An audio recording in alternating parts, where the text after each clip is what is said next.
Hoje, nosso olhar se volta para a La Liga, para o confronto entre Mallorca e Espanhol. E vamos analisar essa partida sobre uma ótica diferente, uma ótica puramente baseada em dados. Essa leitura de jogo que vamos fazer é uma análise da Smart Goal, e o objetivo aqui é bem claro: transformar estatísticas, que às vezes parecem tão complexas, em uma inteligência de jogo que seja acessível e, ao mesmo tempo, muito poderosa. Então, o nosso caminho aqui terá 5 etapas. Primeiro, o cenário do confronto. Depois, a gente olha a forma das equipes, o potencial ofensivo e defensivo, as probabilidades do jogo e, por fim, o veredito dos dados. Vamos lá.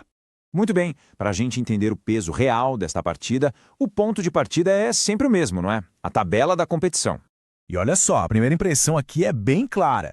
De um lado, o Mallorca, lá na 18ª posição, brigando na zona de rebaixamento com 25 pontos. Do outro, o Espanhol, bem mais confortável, em sétimo com 37. Bom, à primeira vista parece um favoritismo claro para o visitante, certo? Mas os dados contam uma história bem mais complexa. Porque a posição na tabela é só o começo da história. Quando a gente olha para a forma recente e principalmente para o histórico dos confrontos diretos, aí sim uma perspectiva completamente nova começa a aparecer. E é aqui que as coisas ficam interessantes de verdade. Olha só isso. No confronto direto, o Mallorca tem uma dominância histórica impressionante. 72% de aproveitamento contra o Espanhol. É um dado que simplesmente vira a lógica da tabela de cabeça para baixo.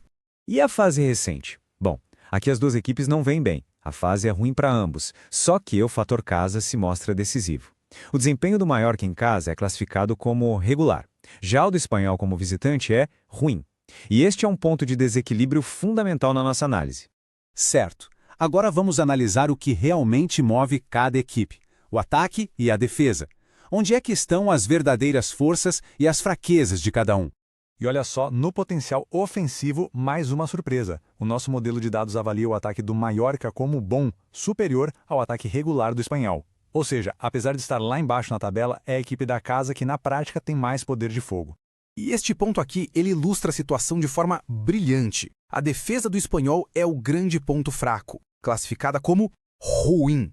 Já a defesa do Mallorca se segura como regular. Agora imagina só, um ataque forte, que é o do Mallorca, contra uma defesa frágil. O cenário começa a ficar muito favorável para o time da casa. E a métrica de gols esperados, o famoso XG, só confirma essa tendência. O Mallorca tem um índice de 2,20, bem maior que 1,60 do Espanhol. Isso reforça a expectativa de um volume de ataque muito maior por parte da equipe da casa. Ok, a gente já mapeou as forças e as fraquezas. Mas a grande questão é como tudo isso se traduz em probabilidades reais para o jogo. E aqui tem um dado curioso. A probabilidade de marcar o primeiro gol é exatamente a mesma para os dois times, 50% para cada lado. Isso sugere que mesmo com as vantagens que vimos para o Mallorca, o primeiro gol é uma moeda ao ar, e ele pode, claro, definir todo o rumo do jogo.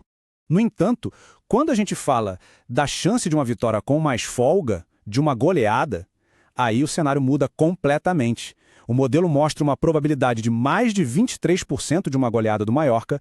É um número muito expressivo que reflete todas aquelas vantagens que a gente já viu. E para o Espanhol? Bom, essa mesma probabilidade cai para pouco mais de 8%. A diferença é gritante, não é? E isso só confirma que, nos cenários de resultado mais elástico, o favoritismo pende e muito para o lado do Mallorca. E agora a gente chega ao momento decisivo. Depois de cruzar todas essas informações, todas essas variáveis, quais são os placares mais prováveis que os dados apontam? E aqui está o veredito final dos dados. O cenário mais provável, com aquela chance de mais de 23%, é uma goleada do time da casa. Logo depois, aparecem outros placares favoráveis, como 2-1 e 3-1 para o Mallorca. Claro, um empate em 1-1 é possível, mas a tendência geral aponta sem dúvida para uma vitória do time mandante. Fica muito claro, então, como uma análise de dados consegue revelar uma história que estava oculta. Aquele time que parecia ser o azarão, lá na zona de rebaixamento, na verdade, entra em campo com favoritismo estatístico que vai muito além da simples classificação na tabela. Pois é, os números apontam uma direção muito clara para este jogo. Mas a pergunta que sempre fica é: será que o futebol sempre segue o roteiro? A análise de dados mostra o caminho mais provável, mas a gente sabe, a verdadeira magia do futebol muitas vezes mora no improvável.